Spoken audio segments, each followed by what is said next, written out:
خود اپنی مرضی سے کسی کے ساتھ گئی ہیں، لیکن ابھی کیونکہ مکمل صورتحال ہمیں نہیں پتہ، وہ شخص جو ہے وہ واپس گاؤں گیا ہے اور اس نے کہا ہے کہ جب تک میں تمام تر قانونی کارروائی نہ کر لوں اور جو یہاں کے کراچی کے تھانے دار ہیں ان سے مکمل معلومات نہ کر لوں اور ان لوگوں تک نہ پہنچ جاؤں، تب تک میں آپ کے ساتھ میڈیا پہ نہیں آ سکتا۔ لیکن آپ کو بتانا مقصد یہ تھا کہ یہ 2 خواتین بھی بازیاب ہو گئی۔ اب بات کریں گے ڈی ایچ اے کراچی کے بنگلے سے رکشہ ڈرائیور کی بیٹی ارم جو غائب ہوئی تھی، اس حوالے سے کہ ارم کے والد سے میری آج بات ہوئی تھی اور میں مستقل ان سے رابطے میں ہوں۔ ان کا کہنا ہے کہ جب سے آپ نے میرے گھر آ کے اور پریس کلب پہ میری بچی کے لیے آواز اٹھائی، یہ آواز میڈیا میں آپ نے اٹھائی، تو نہ جانے کس طرح سے پولیس والوں کو اس کی اطلاع ہو گئی۔ تو جب اطلاع ہوئی تو ڈی ایس پی صاحب نے مجھے بلایا اور کہا کہ اگر آپ میڈیا میں لے کے جائیں گے یہ کیس تو ہم آپ کی مدد نہیں کریں گے، اگر آپ چاہتے ہیں کہ آپ کی بچی بازیاب ہو جائے تو آپ کو میڈیا میں جانے کی ہم اجازت نہیں دیں گے۔ تو میں نے ان سے یہی کہا کہ ہمارا مقصد صرف اور صرف یہ ہے کہ آپ کی بچی بازیاب ہو جائے، آپ ہمیں انٹرویو دیں نہ دیں، آپ ہمارے ساتھ ویڈیو کالنگ پہ آئیں نہ آئیں، ہمیں اس سے کوئی سروکار نہیں۔ ہمارا مین مدعا جو ہے وہ یہ ہے کہ آپ کی بچی کسی طرح بازیاب ہو جائے۔ تو آج بھی میری ان سے تفصیلی بات ہوئی تو انہوں نے یہی کہا کہ ہمیں ایس ایچ او اور ڈی ایس پی نے کہا ہے کہ ہم چھاپے ماریں گے اور آپ کی بچی لازمی برآمد کرا کے دیں گے، لیکن آپ کو میڈیا پہ نہیں جانا ہے۔ تو ہم نے ان کو اس طرح سے امید دلا دی کہ آپ ہماری طرف سے بے فکر رہیے اور آپ قانون نافذ کرنے والے ادارے پولیس کے ساتھ تعاون کیجیے اور اپنی بچی کو تلاش کیجیے۔ اب چوتھے کیس کی طرف آتی ہوں۔ زہرش وہ کمسن بچی ہے جو 12 یا 13 سال کی ہے، اور آپ کو یاد ہوگا کہ ہم نے آپ کو بتایا تھا کہ ایک کرسچن خالو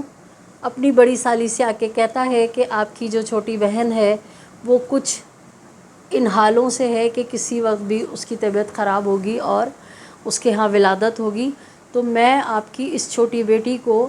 اپنے گھر چھوٹے موٹے کام وغیرہ کی ہیلپ کے لیے لے جاؤں۔ تو بڑی سالی نے کہا کہ آپ اس کو لے جائیے، ابھی اس کے اسکول چل رہے ہیں تو ہم رات کو آ کے دونوں میاں بیوی اس کو لے جائیں گے۔ تو دوپہر 1 بجے یہ خالو جو ہے اس بچی کو لے کے غائب ہو جاتا ہے، اور جب رات کو والدین جاتے ہیں بہن کے گھر اور اس سے پوچھتے ہیں کہ آپ کے گھر زہرش نظر نہیں آ رہی، تو بہن یعنی چھوٹی خالہ جو ہے وہ حیرانگی کا شکار ہوتی ہے اور کہتی ہے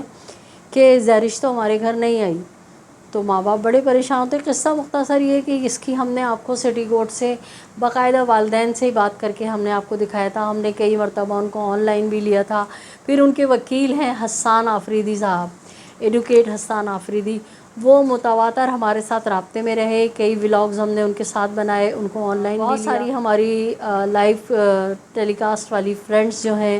انہوں نے ان سے سوالات بھی کیے۔ تو آج میری حسان آفریدی سے تفصیلی بات ہوئی ہے اس کیس کے حوالے سے، تو انہوں نے مجھے بتایا کہ میڈم یہ کیس جو ہے یہ کیس بھی وائنڈ اپ ہو گیا بغیر کوئی نتیجے نکلے۔ تو میں نے کہا کہ کیا مطلب؟ تو انہوں نے کہا کہ پہلے تو مستقل 2 مہینے 3 مہینے جو ہے تاریخ پہ تاریخ تھی، جج صاحب نے آئی او کو یہ تک کہہ دیا تھا میں تمہاری نوکری پی جاؤں گا اور تم بچی کو بازیاب کرو، مگر ہماری پولیس آپ کو پتہ ہے کہ بہت طاقتور ہے، تو پولیس جو ہے اس بچی کو بازیاب نہ کرا سکی، نہ ہی عدالت میں پیش کیا،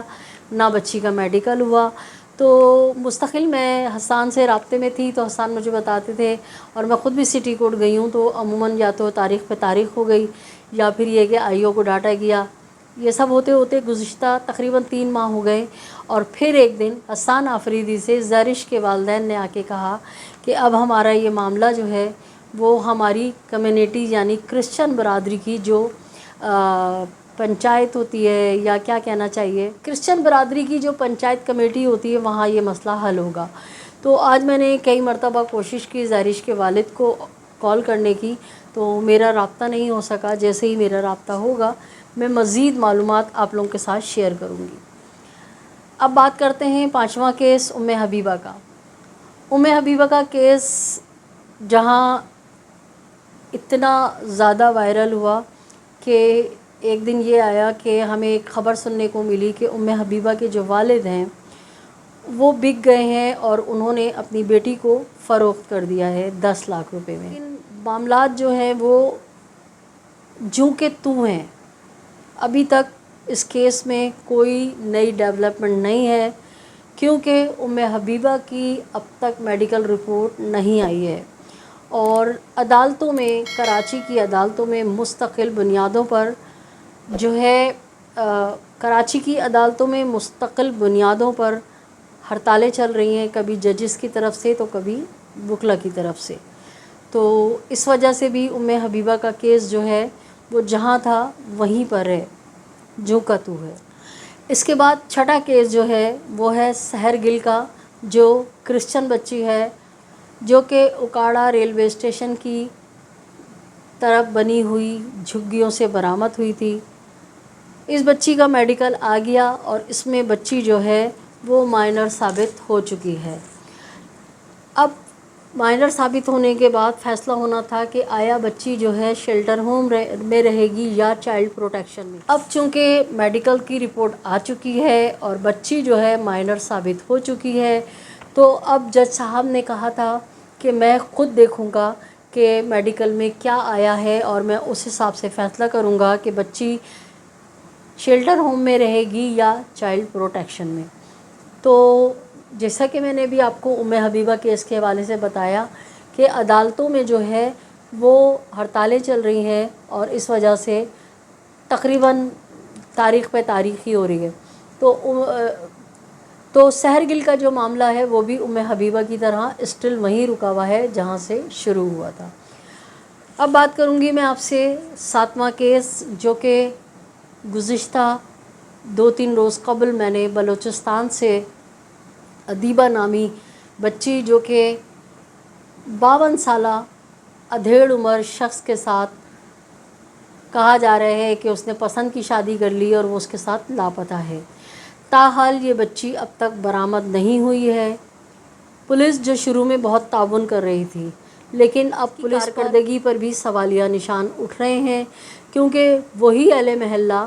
وہی کرسچن برادری جنہوں نے مجھ سے پولیس کے بارے میں بہت تعریفیں کی تھیں، اب وہ پولیس کو مشکوک نظروں سے دیکھ رہے ہیں۔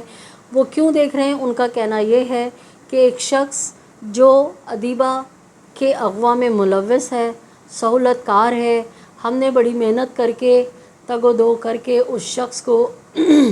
پولیس سے گرفتار کروایا تھا۔ اس شخص کی تصویر اور اس کے NIC کارڈ کی تصویر جو ہے وہ میں آپ کو اس ویڈیو کلپ میں دکھاتی ہوں۔ تو اہل محلہ کا اور کرسچن برادری کا کہنا یہ ہے کہ ہم نے بڑی محنت کر کے، تگ و دوڑ کر کے اس شخص کو پولیس کے حوالے کیا تھا، لیکن پولیس نے اس کو ایک رات حوالات میں رکھا۔ ایک رات اس کے حوالات میں رکھنے پر اس کے پورے خاندان، اس کی برادری کے لوگ جو ہیں وہ ہمیں فون کر کر کے کہتے رہے کہ بیٹھ کے بات کر لو، ہم تمہاری بچی بازیاب کرا دیں گے، ہم بتا دیں گے تمہاری بچی کہاں ہے۔ لیکن پولیس والوں نے ہمیں بتائے بنا اس شخص کو رہا کر دیا اور کسی قسم کی اس کے اوپر کوئی سختی نہیں کی، اس سے کوئی معلومات نہیں لی اور نہ ہی اس بچی کی تلاش میں جہاں لوکیشن آ رہی ہے وہاں چھاپے مارے۔ تو ناظرین، یہ اپڈیٹ تھی ان 7 بچیوں کے حوالے سے جو مختلف علاقوں سے مختلف وقتوں میں اغوا ہو چکی ہیں۔ تو ادیبہ تاحال لاپتہ ہے اور کہا یہ جا رہا ہے کہ کسی وقت بھی وہ نمودار ہو کے جس طرح سے اسکرپٹ لکھا ہوا رٹو طوطے کی طرح بیان بچیاں پڑھتی ہیں، جج کے سامنے آ کے وہ یہ بیان دے گی کہ وہ اپنی مرضی سے گئی ہے اور اس نے اپنی مرضی سے شادی کی ہے۔ تو ناظرین، میں آپ کو یہاں پہ ایک بات بتاتی چلوں کہ میں نے ادیبہ کے فیملی کے ساتھ جب انٹرویو کیا تھا تو ان کے والدین نے مجھے ادیبہ کی منگنی کی کچھ تصویریں دکھائی تھیں، جس میں ادیبہ بہت خوبصورت تیار ہوئی ہوئی ہے اور اس کا جو منگیتر ہے وہ بالکل اس کا ہم عمر ہے اور اکلوتا ہے، ذاتی گھر ہے بہت بڑا ان لوگوں کا، اچھے کھاتے کماتے پڑھے لکھے لوگ ہیں۔ تو مجھے بڑی حیرت ہوئی کہ اگر خدا نخواستہ بندہ کوئی عمر رسیدہ ہوتا، بد شکل ہوتا یا غریب ہوتا تو ہم کہہ سکتے تھے کہ شاید بچی جو ہے ادھیڑ عمر شخص کے ساتھ چلی گئی ہے، لیکن جس طرح سے میں نے ادیبہ کی تصویریں دیکھی دلہن بنے ہوئے، اور بڑا شاندار جو پروگرام ان کے ہوا، اور جو ان کی والدہ نے مجھے بتایا کہ اس منگنی میں بھی وہ شخص شریک تھا، تو صاف ظاہر ہو رہا ہے کہ اس بچی کو ڈرا کے دھمکا کے جو ہے اغوا کیا گیا ہے، اور اب اس سے ہر بچی کی طرح اپنی پسند کا بیان لیا جائے گا، اور یہ وہی سلسلہ ہے، وہی تانے بانے ہیں کہ بچیوں کو ورغلا کے گھر سے نکالو اور اس کے بعد اس کو آگے فروخت کر دو۔ تو ناظرین، امید کرتی ہوں تمام تر اپڈیٹ آپ نے سن لی ہوں گی۔ آپ لوگوں کے کافی مجھے کمنٹس آ رہے تھے، آپ لوگ کافی مجھ سے ان بچیوں کے بارے میں پوچھ رہے تھے، تو میں نے سوچا کہ میں ایک ہی ولاگ میں آپ کو سارا بتا دوں۔ امید کرتی ہوں کہ آپ میرے ساتھ اسی طرح جڑے رہیں گے۔ اپنے اطراف میں بسنے والوں کا خیال رکھیے گا۔ میرے چینل کو اگر آپ نے ابھی تک سبسکرائب نہیں کیا ہے تو میرے چینل کو سبسکرائب کیجئے، لائک کیجئے، کمنٹ کیجئے اور شیئر کیجئے۔ اللہ نگہبان، پاکستان زندہ باد۔